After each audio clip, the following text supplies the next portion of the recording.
Et si Steven Spielberg avait accepté de réaliser le tout premier opus de la mythique saga Harry Potter, à la place de Chris Columbus?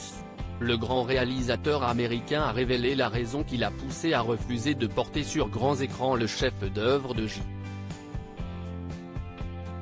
Rowling. Et si est déchirant. Steven Spielberg est un cinéaste qui fait véritablement briller sur grands écrans nos rêves d'enfants. De l'extraterrestre, à Indiana Jones, en passant par Jurassic Park, dont la saga est officiellement terminée, il a ouvert l'imaginaire de toute une génération. Et le réalisateur des Dents de la Mer et de West Side Story parvient toujours autant à émouvoir les salles obscures. Dans son dernier film semi-autobiographique, The Fabelmans, il se livre à une sincère analyse de son amour pour le cinéma, lui qui n'a jamais reculé devant rien pour atteindre la perfection dans son art.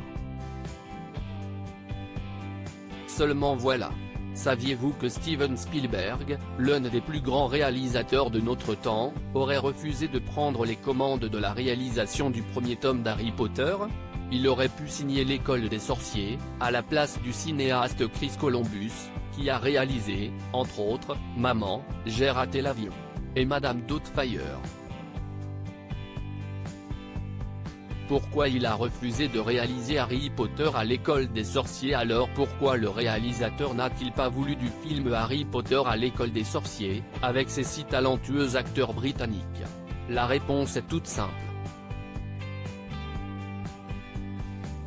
Qu'est ce qui compte plus aux yeux du cinéaste de 76 ans que le cinéma?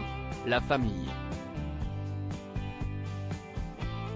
Pour réaliser cet opus, il aurait dû s'éloigner trop longtemps des siens. J'ai sacrifié ma participation à une grande franchise, a-t-il expliqué récemment dans une interview diffusée par Reliance Entertainment et relayée par le site Ciné-Série. Père de rien moins que 7 enfants, il a préféré sacrifier le tournage plutôt que sa famille. J'ai choisi de refuser le premier Harry Potter pour simplement passer l'année et demie qui venait avec ma famille, mes jeunes enfants qui grandissaient. J'ai donc sacrifié ma participation à une grande franchise, ce qu'aujourd'hui je suis très content d'avoir fait, pour être avec ma famille. Ce fut une expérience déchirante. Il y a ainsi plusieurs films que j'ai choisi de ne pas faire, précise-t-il dans son entretien. De plus, il aurait voulu confier le rôle phare du héros à la cicatrice à Haley Joel Osment, Sixième Sens, alors que J.K. Rowling voulait absolument des acteurs anglais. Pour ces deux raisons, CIST à Chris Columbus a été confié la réalisation du premier et du second opus. Et il faut dire que ce sont les deux meilleurs.